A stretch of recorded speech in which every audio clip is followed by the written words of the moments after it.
Olá, me chamo Suelen Sattler e vou falar um pouco sobre formas simbólicas espaciais. Eu trouxe como exemplo a praia, né?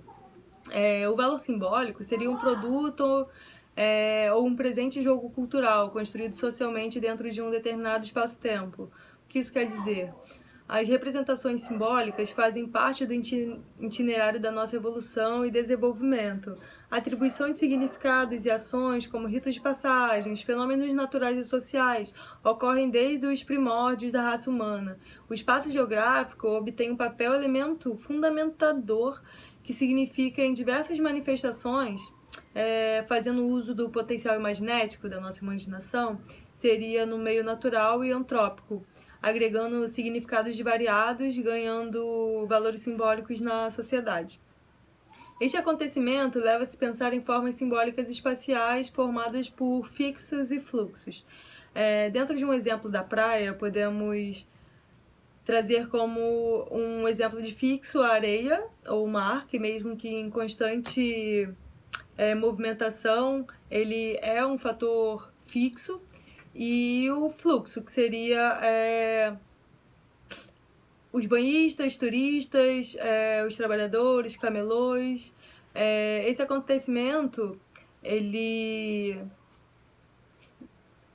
pode-se dizer que nem sempre serão as mesmas pessoas, ainda que sejam as mesmas, o valor simbólico de cada uma delas é totalmente individual. Como, por exemplo, a praia para um camelô que acorda cedo e tem que ir obrigatoriamente trabalhar para levar o sustento para casa, é visto de uma forma totalmente diferente de um turista que vai a lazer, que está totalmente longe do seu local de trabalho, né? Para Araújo, 2012, um artigo que eu estava lendo, a imagem é o reflexo do mundo produzido por nossa mente. Seria das maiores dúvidas quando tratamos de estudar a relação entre o sujeito e as representações simbólicas. A imaginação individual e significativa da produção dos sentimentos no espaço. Seria uma relação pessoal, um choque de percepção. Na areia, vemos uma variedade de cores, sons, odores, sabores. Este seria o ponto de partida para aquilo que está exposto. Mas os indivíduos e a sociedade, no geral, atribuem diversos graus de valorização às coisas que os rodeiam, como o cooler repleto de cerveja, que quem não bebe não tem o menor valor simbólico, espaço na areia, sol forte ou mar com ondas. Depois desse primeiro plano, a gente consegue visualizar o espaço e passamos a ver o que seria imaterial, o simbolismo, né? Configurado assim pela camada ultrassensível, eu diria carregada de subjetividade, né? Pois cada ser humano tem sua microindividualidade, suas micropercepções, puxando um pouco para a geografia humana. Quando falamos em diferentes formas de valorização, é porque cada indivíduo vê de diferente forma.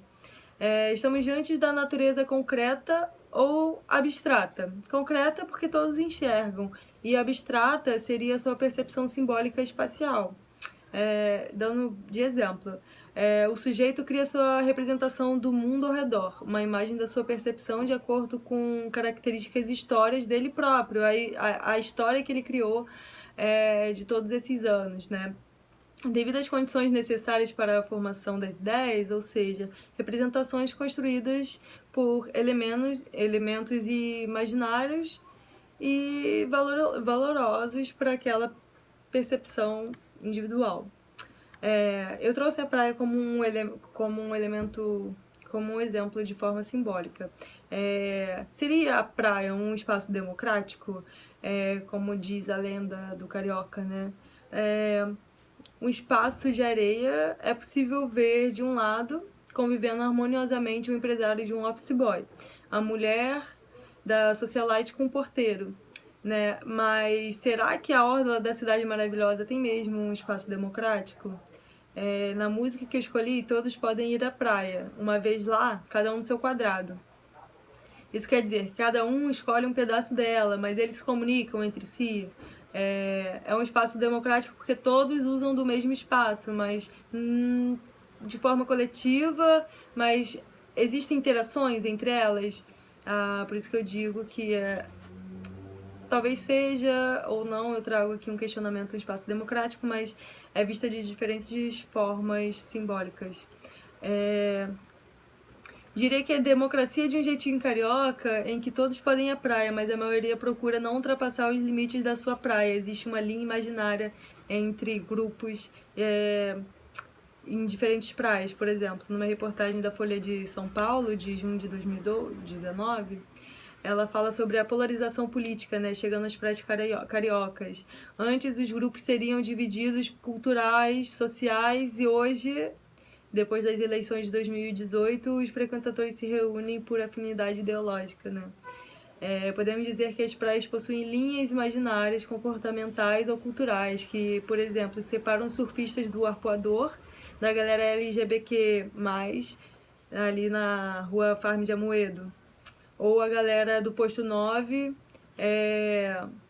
dividindo a galera do Leblon, dos Mauricinhos, por exemplo. Hoje vemos tomada do Leme pela Nova Esquerda, que seria um espaço misto de desigualdade social, comunhão, coletividade de diferentes corpos e cores, e seria a minha forma espacial de ver aquele espaço da praia, que seria o Leme Posto 1. Então, trouxe alguns exemplos de diferentes formas de espaços, formas simbólicas de ver o espaço. E vou concluir com uma música que seria essa questão do cada um no seu quadrado nas praias democráticas do Rio de Janeiro. Vamos juntos! Cada um no seu quadrado. Cada um no seu quadrado. Cada um no seu quadrado. Cada um no seu quadrado. Cada um no seu quadrado. Cada um no seu quadrado. Cada um no seu quadrado.